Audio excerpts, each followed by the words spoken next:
We know there are many of you that are following us online. हमें जानते हैं कि आप में से अनेक लोग हैं जो हमें ऑनलाइन में हमें जानते हैं, हमें हमारे प्रचार देखते हैं।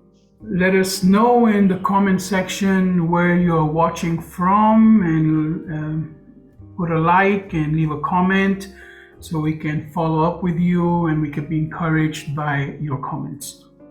आप हमें हमारे वीडियो में या हमारे YouTube चैनल के बीच में कमेंट करें ताकि हमें ये पता चले कि आप कहाँ से देख रहे हो, क्या कर रहे हो। अगर हम आपकी कोई प्रार्थना की सिफारिश हो तो आप हमें वो बता सकते हैं, हम आपके लिए दुआ करेंगे। Yes, we are also receiving many prayer requests from many people, and we are praying for them, and God is answering prayers. हमें अनेक लोगों से हमें जो है प्रार्थना की हमें रिक्वेस्ट मिल रहे हैं, हम उनके लिए प्रार्थना कर रहे हैं और परमेश्वर उन सभी प्रार्थनाओं का उत्तर हमें दिनों में दे रहा है। And that's why today's topic we continue is how Christian prayer changes us. और इसीलिए हमारा विषय को हम आगे दोहराना चाहते हैं, जो हम पिछले 3-4 हफ्तों से हम करते आ रहे हैं कि किस प्रकार मसीह प्रार्थना हमें बदलता है। Because there is a tremendous power in the name of Jesus. क्योंकि यीशु मसीह के नाम पर एक बहुत अद्भुत ताकत है। That's why I want to always make a difference from the very beginning about the power there is in the name of Jesus and prayer. और इसीलिए शुरुआत में ही मुझे परमेश्वर वो अलगदाई को मुझे बताना है आपको कि प्रार्थना के पीछे जो ताकत और बल जो आता है। Because I want to make a very clear difference that the promises in the Bible are for those that believe in the God of the Bible. मुझे आपको ये बात बहुत ही स्पष्ट रूप पर बताकर इसे आपसे समझाना है कि पवित्र पुस्तक में जो वायदों के बारे में, जो प्रतिज्ञाओं के बारे में परमेश्वर ने बताया है, वो परमेश्वर की जो अगुवाई करते हैं उनके लिए अलग है कर उस बात को मैं समझाना चाहता हूँ। And the power that is in prayer is for those that have decided to follow Jesus Christ. और जो है प्रार्थना का जो सामर्थ्य और जो बल है वो उनके लिए है जो यीशु मसीह की अगुवाई करने के लिए निर्णय और अपने जीवन को समर्पित की है। There is tremendous power in the word of God. और परमेश्वर के नाम पर और परमेश्वर के वचन पर एक बहुत ही अद्भुत सामर्थ्य उसके पीछे मंडराता है। That's why it is so important that you surrender your life to Jesus Christ. और इसीलिए ये बात बहुत ही महत्वपूर्ण है कि आप अपने जीवन को परमेश्वर के हाथों पर समर्पित करें। The moment you surrender to Jesus Christ, you will be empowered by the Holy Spirit. जो समय पर, जो क्षण में आप यीशु मसीह के हाथों में अपने जीवन को समर्पित करते हो, आपके जीवन में पवित्र आत्मा का अभिषेक के साथ वो आपको मदद करता है। When you surrender to Jesus Christ, the God of the Bible stands up for you. और आप यीशु मसीह के साथ अपने जीवन को उनके और जब समर्पित करते हो तभी पवित्र पुस्तक का परमेश्वर जो है वो आपके साथ, आपके लिए वो खड़ा होता है। He will fight your fights for you. और वो आपका लड़ाई, आपका युद्ध वो आपके लिए करेगा। The first thing he will do is he will take away all your sins. और सबसे प्रथम कार्य वो जो करता है वो अपने सभी पापों को वो अपने और ले लेता है। He will cancel all your karma. और जो है आपकी सारी कर्मा की बातों को, आपकी सारे पिछले समय की जो भी चीजें उन सबको जो है वो उसे अलग कर देता है। He will give you a new life. और वो आपको एक नई जीवन देता है। He will give you the strength to live a good life. और जो है वो आपको वो बल देता है ताकि आप एक अच्छी जीवन बिता सकें। And everybody will be amazed at the change in your life. और आप सभी लोग आपके जीवन की बदलाहट को देखकर, बदलाव को देखकर वो आश्चर्यचकित होंगे। We have understood so far that God changes us in the spirit. और हम ये बात को समझ चुके हैं कि परमेश्वर हमें आत्मा के द्वारा बदलता है। He brings life into our spirit. और एक हमारी आत्मा के अंदर जो है एक नई जीवन प्रदान करता है। And that life in our spirit brings life to our body. और जो है जो हमारी रूह के अंदर जो जीवन को वो बरसता है वो हमारे जीवन के अंदर रोशनी को ले आता है। We are made new in Jesus Christ. हम यीशु मसीह के अंदर एक नई सृष्टि के समान, एक नया वट के समान वो हमें रास्ता है। Our mind is opened up. हमारा दिमाग जो है वो उस हिसाब से खुल, We are given spiritual authority. pardon me, We are given spiritual authority. हमारे और जो है आत्मिक सामर्थ्य और अधिकार दिया गया है।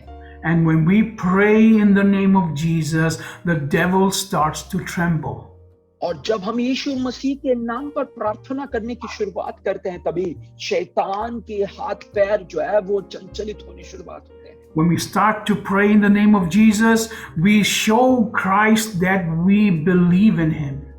और जब हम यीशु नासरी के नाम पर प्रार्थना करने की शुरुआत करते हैं, तभी हम ये बताते हैं कि यीशु मसीह मेरा पूरा भरोसा तेरे पर, तुझ पर है। And God is pleased with us for praying.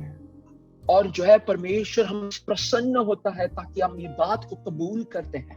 Last week we went a little bit into how Jesus says that to do anything we have to be one with him.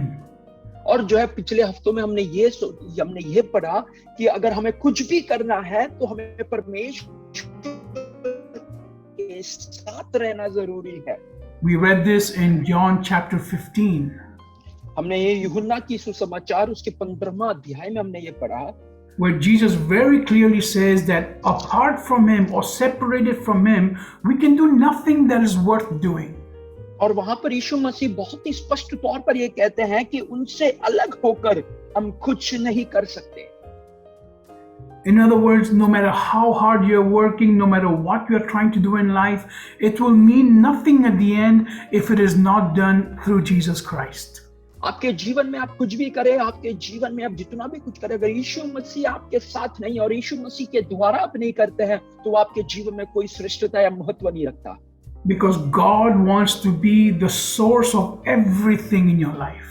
क्योंकि परमेश्वर आपके जीवन के वो सारे जरिया बनना चाहते हैं ताकि वो आपका जीवन उसके साथ समर्पित हो। Because when you make him the source of everything in your life, you will give glory to him for everything in your life.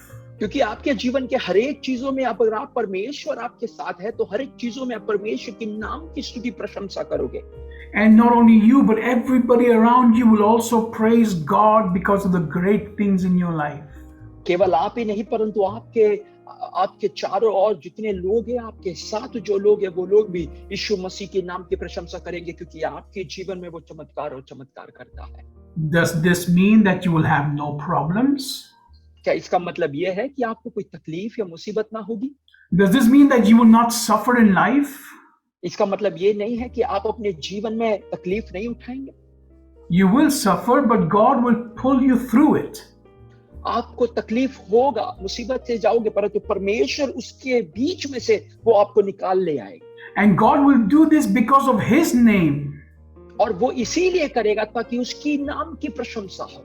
Because God is very concerned about his name being praised.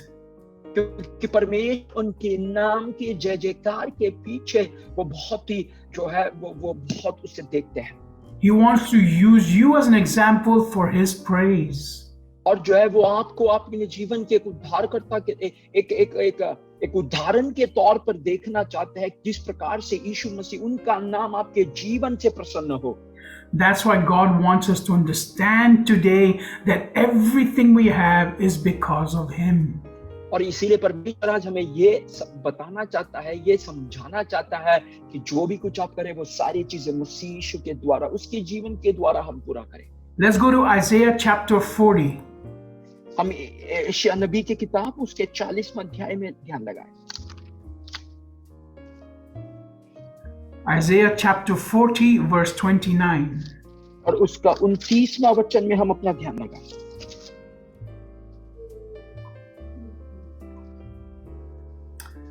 And it says, he is, this is talking about God, he is the one who gives might to the faint, renewing strength for the powerless.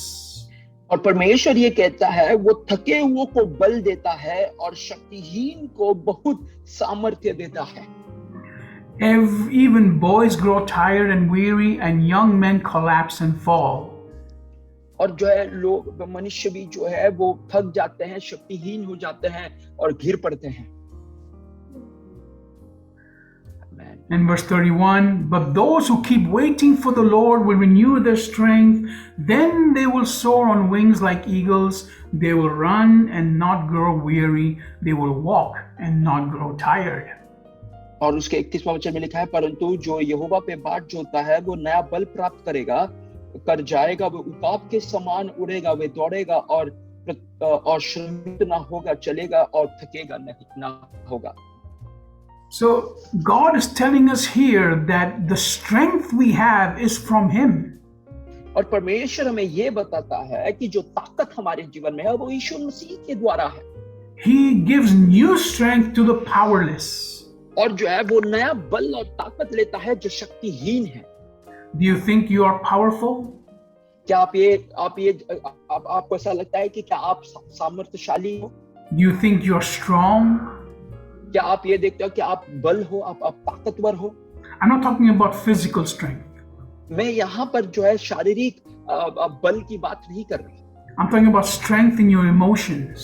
मैं आपके जो emotions है उसके बल के पीछे की बात कर रहा हूँ। I'm talking about strength in your decisions. और आपके जो भी निर्णय आप लेते हैं उसके पीछे की ताकत की बात कर रहा हूँ। I'm talking about the strength you need every day to wake up and go to work. और जो है मैं वो बल और सामर्थ्य की बात कर रहा हूँ जो हर दिन आपको उठकर काम पर जाने के लिए जरूरत है। I'm talking about the strength you need for hope in your life that things will get better. और अब मैं उस बल की बात कर रहा हूँ कि वो आशा की बातों को करना कि आपके जीवन में वो सभी चीजें जो है अच्छे के लिए पूरा होगा। This is the strength that God gives us. और ये बल और ताकत है जो परमेश्वर हमें देता है। It is not you saying positive things to yourself. और केवल ये नहीं जो आप अपने लिए जो है अच्छी बातें कहें, पॉजिटिव बातें अपने लिए कहें। It is not you praying mantras all day. और वो आप नहीं हो जो सारे जो है मंत्र जपते रहें। It is God who puts the strength in you because you depend on Him. और वो परमेश्वर है जो आपके जीवन में वो ताकत देता है ताकि क्योंकि आप उस पर भरोसा करते हो। Only when you say, God, you are the source of my strength, will He become your strength. और जब आप ये बात को कहते हो, कबूल करते हो कि परमेश्वर तू ही मेरा बल का कारण है, तब आपके जीवन का बल और सामर्थ्य जो है उसके द्वारा वो आपको बल और सामर्थ्यशाली बनाता है। Because we just read that even the young people go tired. क्योंकि हमने इस प्रकार अभी पढ़ा कि जो है नौजवान भी जो है वो लोग भी थक जाते हैं। Right now, in the whole world, there is a lot of suicides happening among the young people. विश्व भर में जो है युवा पीढ़ी के बीच में, नौजवानों के बीच में अनेक परेशानी और सतावट हो रहा है। I think just in Spain, every 2 hours, one person commits suicide. मैं केवल स्पेन की बात करूं तो हर 2 घंटे के बीच में एक व्यक्ति जो है वो आत्महत्या करता है। And mostly it's young people. और वो अधिकतम लोग जो है युवक हैं, नौजवान हैं। They have become tired of life. और वो सब अपने जीवन से जो है थक चुके हैं। They have become tired of what the world has to offer them. और वो अब संसार ने जो उनको दिया है उसके द्वारा वो थक चुके हैं। They have tried so many things at such a young age that nothing else brings them pleasure. और उन्होंने अपने जीवन में इतने कम उम्र में इतनी सारी चीजें कर चुका है कि उन्हें और कोई चीज जो है अभी उतना तक प्रोत्साहित नहीं करता। They feel there's no purpose in life. और उन्हें ऐसा लगता है कि उनके जीवन से उन्हें कोई उद्देश्य नहीं है। They have not learned to wait. They have not learned how to wait. और उन्होंने जो है इंतजार करने के लिए सीखा नहीं है। They have not learned how to wait on God. और उन्हें परमेश्वर के और इंतजार करने नहीं सीखा है। They have not learned to depend on God for all things. और जो है परमेश्वर पे ही पूरी बातों पर भरोसा रखने के लिए, उन पे ही निर्णय करने के लिए उन्होंने जो है सीखा नहीं है। They lose their mind whenever their phone breaks. और जो है जब भी उनका फोन टूट जाता है तो वो लोग अपने दिमाग की हालत से संतुलन बिगाड़ देते हैं। If they have no internet, they have no peace. और जो है अगर उनके पास अगर इंटरनेट नहीं हुआ तो उन्हें कोई शांति नहीं मिलता। They're depending on people following them and liking them in social media. और जो है वो इन पे भरोसा करते हैं कि कितने लोग मुझे सोशल मीडिया पर मेरा पीछा कर रहे हैं, मेरा पालन करते हैं, मुझे देखते हैं। केवल उस चीजों के बारे में वो लोग ज्यादा चिंतित रहते हैं। These young people also get very tired.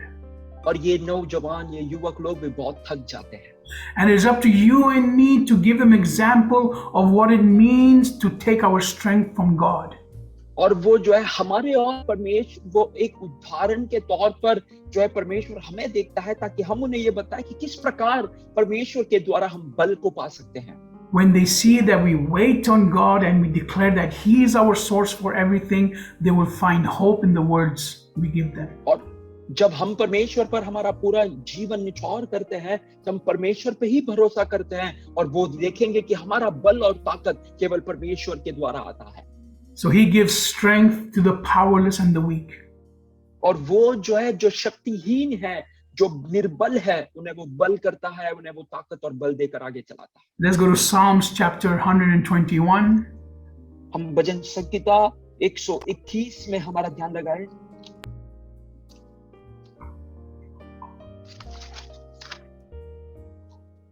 We go to verse number 3. और उसका तीसरा वचन हम पढ़े। It says, He will never let your foot slip, nor will your guardian become drowsy. वह तेरे पाँव को टलने ना देगा, तेरे रक्षक कभी ना उठेगा। What does that mean? क्या इसका मतलब क्या है? It means that He will never allow you to fall into sin. और इसका मतलब यह है कि वो आपको पाप में गिरने अनुवाद नहीं करेगा। Many people say, well, I fell into sin. लोग ये कहते हैं कि मैं पाप के घेरे में घिर गया। That I slipped and I was tempted and I fell into sin. मैं फिसल गया, मैं प्रलोभित हो गया और मैं पाप में गिर गया। This word tells us that God will never allow our foot to slip. और ये वचन हमसे ये कहता है कि वो तेरे पाँव को कभी टलने ना देगा। So don't ever say again, I fell into sin. और जो है कभी ऐसा ना कहना कि मैं पाप में गिर गया। Because that means that you're calling God a liar. और इसका मतलब यह है कि आप परमेश्वर को एक झूठा साबित करते हो। If you have sinned, अगर आपने पाप किया है, it's because you have chosen to sin. और आपने चुना है पाप करने के लिए, इसीलिए आपने पाप किया। You did not fall into sin. वो आप उस पाप में गिरे नहीं। You jumped into sin. आप पाप के अंदर आपने एक छलांग मारी है। It was your decision. ये आपका निर्णय था। God will not allow your foot to slip, it says the word of God. पवित्र वचन ये कहता है कि वो आपको पैर को कभी टलने ना देगा। And He is not someone that gets tired. और वो ऐसा एक परमेश्वर नहीं है जो थक जाता। Let's read that verse again. Psalm 121 verse 3 says, He will never let your foot slip, nor will your guardian become drowsy. एक और बार हम वचन पढ़ेंगे, भजन संहिता 121 का तीसरा पद। वो तेरे पाँव को कभी टलने ना देगा, तेरा रक्षक कभी ना उठेगा। This is an amazing promise because it tells me that God is watching over me the whole time. ये बहुत ही चमत्कार एक वायदा है, एक बहुत ही अच्छा वायदा है कि ये मुझे बताता है, ये भरोसा है कि परमेश्वर सर्वदा मुझे देखता है। And God doesn't, get bored watching me. और परमेश्वर मुझे देखकर वो कभी थक नहीं जाता। God doesn't go take a break and take a nap because He's tired of watching me. परमेश्वर बीच में जाकर विश्राम नहीं करता, ये थोड़ा समय अलग नहीं करता ताकि वो मुझे देखते देखते मुझे थक चुका है। He's constantly watching me and guarding me and making sure that I will not slip into sin. और वो निरंतर मेरे और ध्यान लगाता है और मुझे देखता रहता है ताकि मैं पाप में ना गिर पाऊं। But this will only work if He is the source of everything in our life. और ये तभी कार्य करेगा जब हमारा पूरा विश्वास और निश्चय मसीह पर जब हम रखते हैं। If you are your own source of strength, अगर आप अपने जीवन में केवल आपके द्वारा अगर आप ताकत पाते हैं, if you're your own source of wisdom, अगर आप अपने ही द्वारा आपके पास के आपकी दिमाग और बुद्धि को आप इस्तेमाल करते हैं, if you are your own source of purpose in your life, और आप ही से ही अगर आपके ही अपने जीवन के उद्देश्य को अगर आप जानते हैं, then I guarantee that even if God is guarding over you, मैं ये आपको निश्चय कहता हूं, अगर परमेश्वर आपको संभाले रखा है तो भी you will still slip. आप कभी भी जो है आप गिरोगे। Because the only way not to slip and fall into sin is if we make Him our source. और एक ही मार्ग है कि हम पाप में ना गिरे, कि हम अपने जीवन को मसीह के और परमेश्वर को अपना बल का कारण बनाएं। Let's jump to Psalm 127.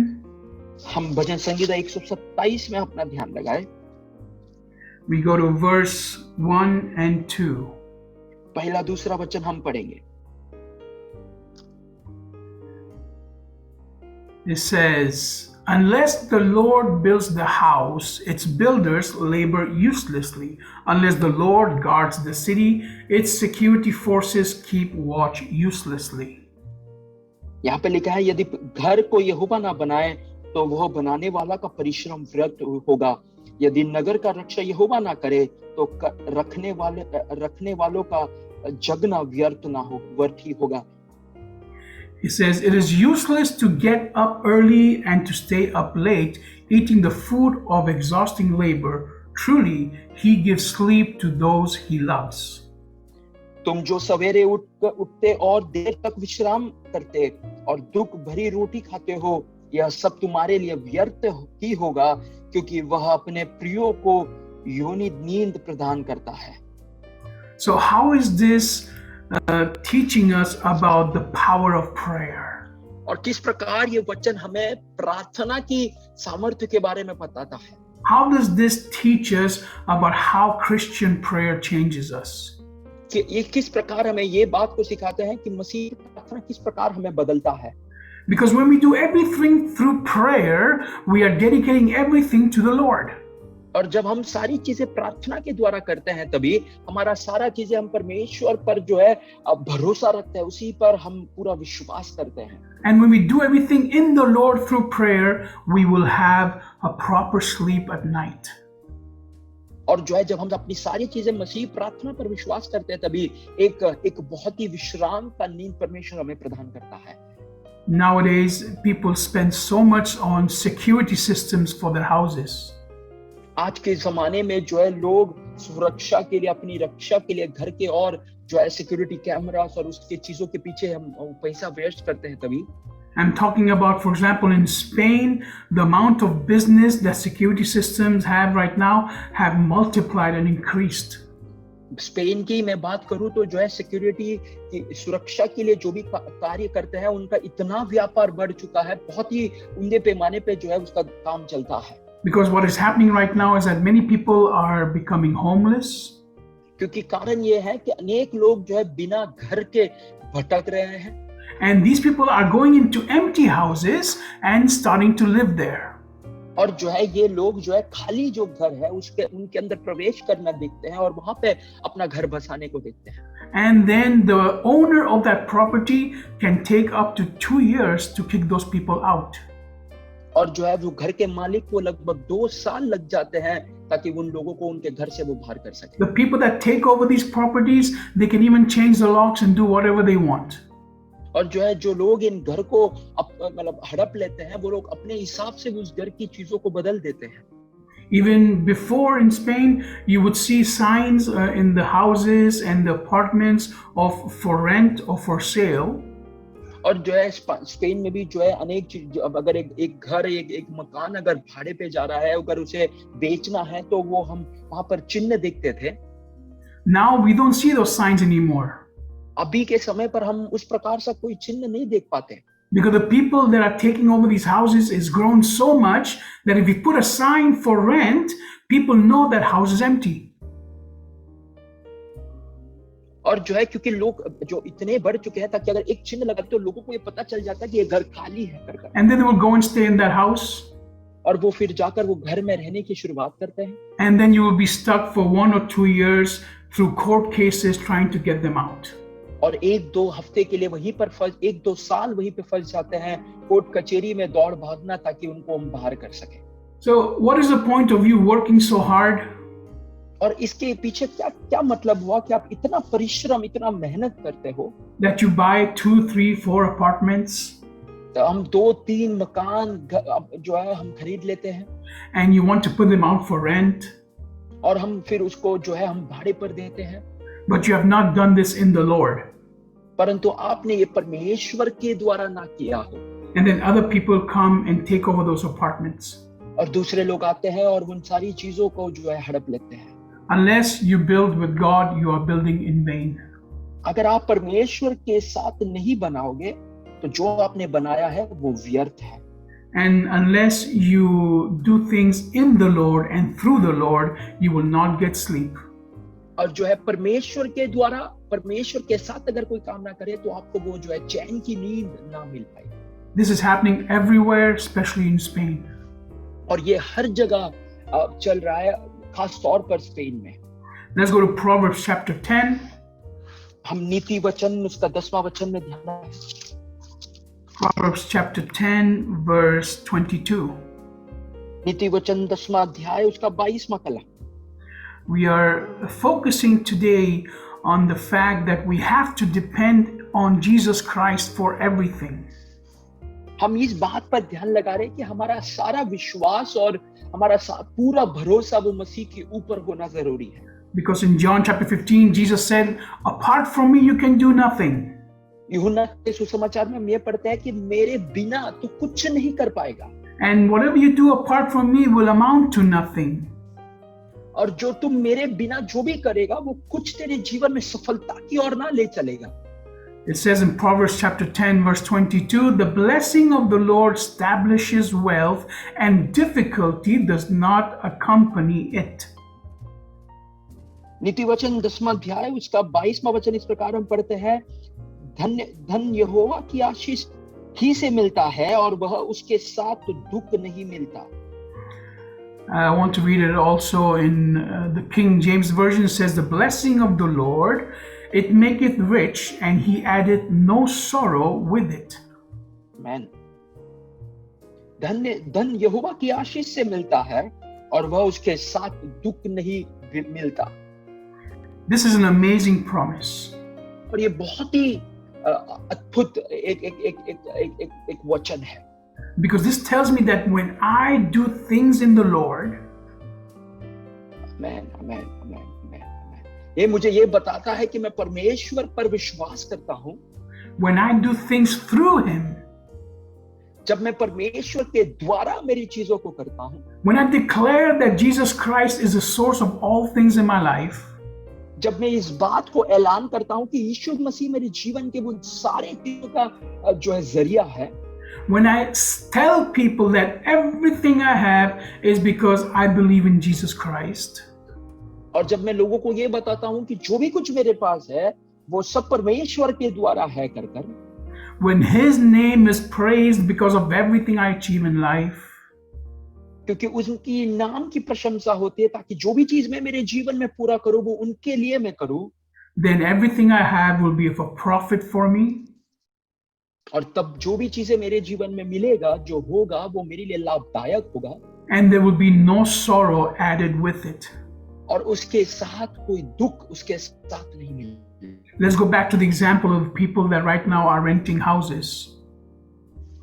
Amen, amen, amen. So, Pastor, your voice is breaking. Amen. Sorry.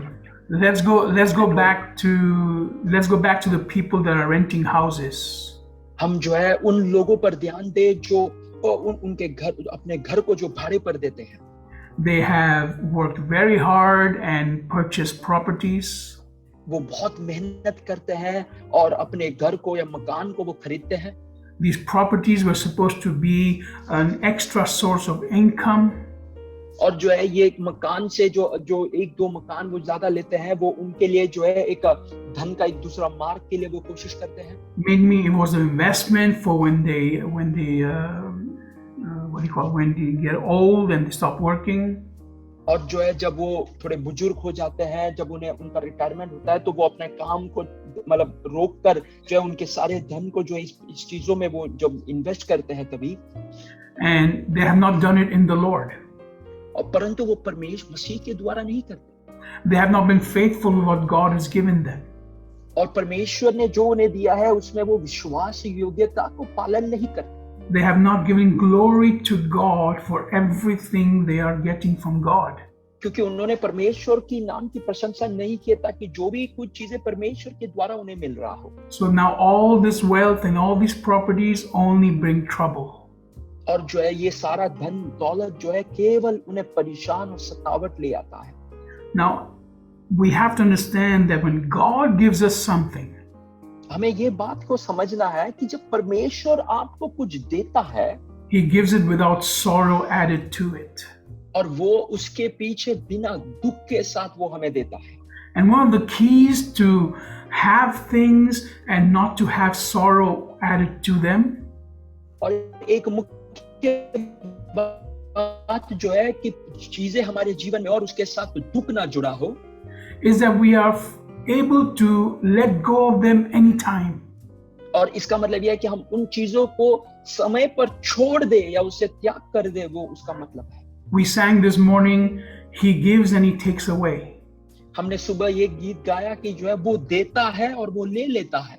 If God gives you a property, अगर परमेश्वर अगर आपको एक जायदाद देता है and He tells you to give it away, और वो आपको ये कहता है कि ये तू दे दे किसी को, and if you think it is yours, और आप अगर ये सोचते हो कि नहीं ये मेरा है, मुझे नहीं देना है, and you think that you have worked hard for it, और आपको लगता है कि नहीं ये संपत्ति के लिए, ये चीज के लिए मैंने बहुत मेहनत किया है, and you think that you deserve it because you are a hard worker and it is your strength and sacrifice, क्योंकि आपको ये लगता है कि आप इसके असली हकदार हो क्योंकि आपने मेहनत की है, आपने इसके लिए अनेक बलिदान दिया है, then when you have to give it away or they take it away from you, you will only get sorrow.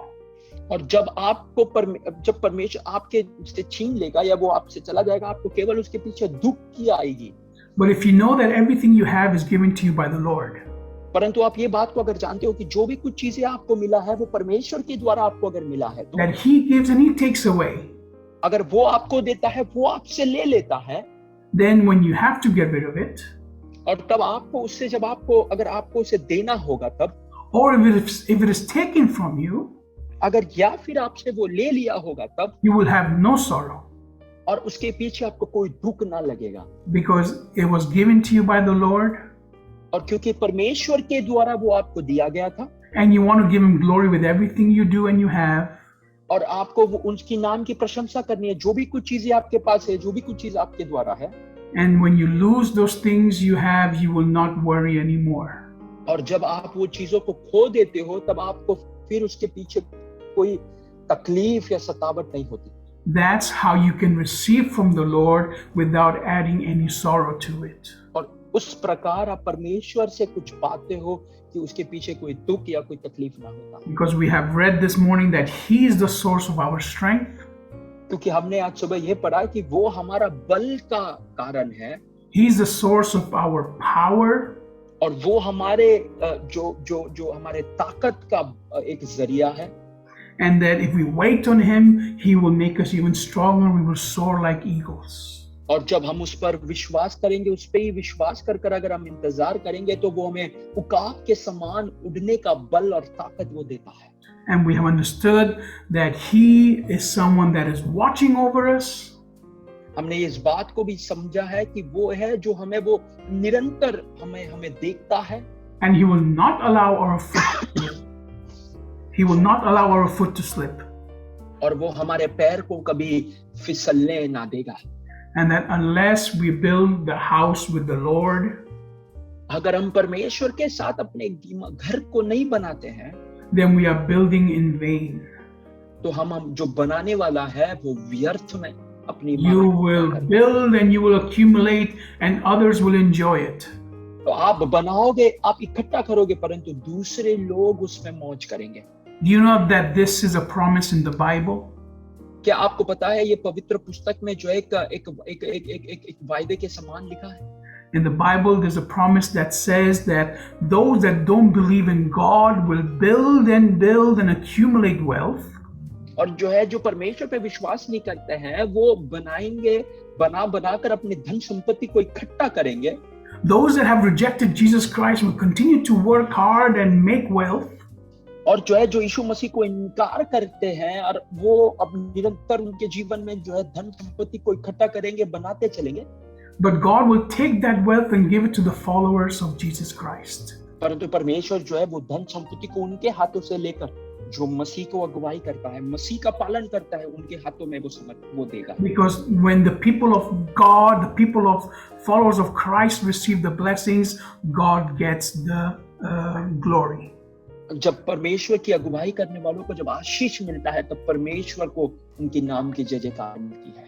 The worst thing that can happen to you एक सबसे बुरी बात जो आपको हो सकता है is that you can work your whole life. कि आप अपने जीवन में पूरा जीवन भर परिश्रम करो। You can gain the whole world, आप अपने पूरे दुनिया को अब जीत लो, but you can lose your soul. परंतु आप अपने प्राण को खो सकते हो। I encourage you this morning to surrender to Jesus Christ. मैं आज रात को आज सुबह आपको ये कहना चाहता हूँ कि मसीह के हाथों में अपने जीवन को समर्पित करें। Because only then will you be able to enjoy your life without sorrow.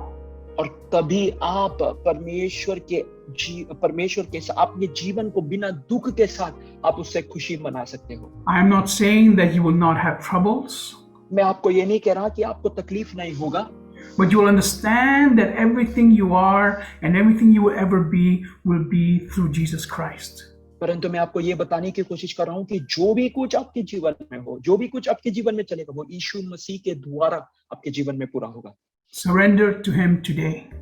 आपका अपने जीवन को मसीह के हाथों में आप समर्पित करें। Pray with me right now if you want to surrender your life to Christ once more or for the first time. अगर आपको यीशु मसीह के हाथों में अपने जीवन को समर्पित करना है पहली दफा या एक और बार, मेरे साथ मिलकर इन प्रार्थना को करें। So Heavenly Father, हे खुदावंद यीशु मसीह, we come before you understanding that you are the creator of the world. हम आपके सम्मुख आते हैं ये बात को विश्वास करके कि परमेश्वर तू हमारे जीवन का बल है।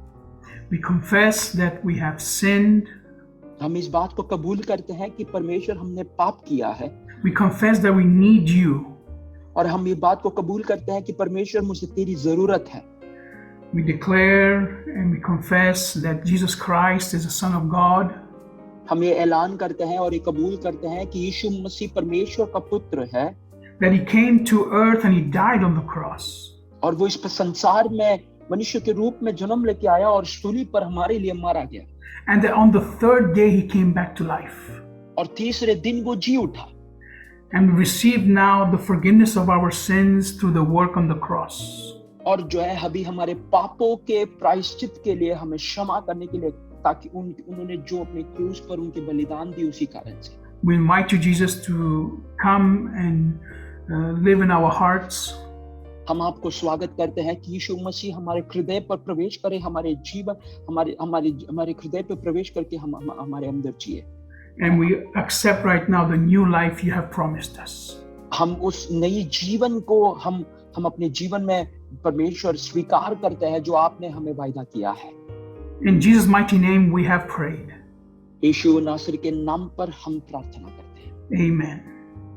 आमीन, आमीन, आमीन। Thank you, Lord. Thank you, Father, for every single person that has prayed with us today. हम परमेश्वर को धन्यवाद देना चाहते हैं जो हर एक व्यक्ति जो आज हमारे साथ मिलकर प्रार्थना किया। If you have prayed with us, let us know. Contact us through the social media. अगर आपने हमारे साथ मिलकर प्रार्थना किया हो तो जरूर हमारे और आप पहुंचे, हमें बताइए, सोशल मीडिया के द्वारा हमें आप बताएं। If you want to know more about Jesus Christ and how to walk more closely with Him, let us know. अगर आपको यीशु मसीह के बारे में अधिक जानना है, किस प्रकार मसीह का अगुवाई हम और अच्छी तरह कर सकते हैं, तो आप जरूर हमसे संपर्क करें। If you just need to talk to someone and lighten your heart, please contact us. अगर आपको किसी से बात करना हो, अपने दिल की बोझ को अगर हल्का करना हो, तो जरूर हमसे आप संपर्क करें। And if you have prayer requests, send them to us because God is still in the business of changing lives. अगर आपको कोई प्रार्थना की कोई विनती है तो जरूर हमसे बताएं, क्योंकि परमेश्वर आज भी जो है आपके जीवन को बदलने का सक्षम रखता है। This business of God of doing miracles and changing lives is open 24/7. ये जो व्यापार है या ये जो कार्य जो परमेश्वर करते हैं कि जो लोगों के जीवन को बदल दे, वो 24 घंटा 7 दिन लगातार चलता रहता है। He is always watching over us and he wants to make sure that we succeed in life. वो हर सदा सर्वदा हमारे और वो देखता रहता है, और वो इस बात को पूरा करना चाहता है कि हम अपने जीवन में सफलता की सीढ़ियां की ओर चढ़े। God bless you and have a blessed week. परमेश्वर आपको आशीष करे और बहुत ही आशीषदायक हफ्ता परमेश्वर आपको प्रदान करे।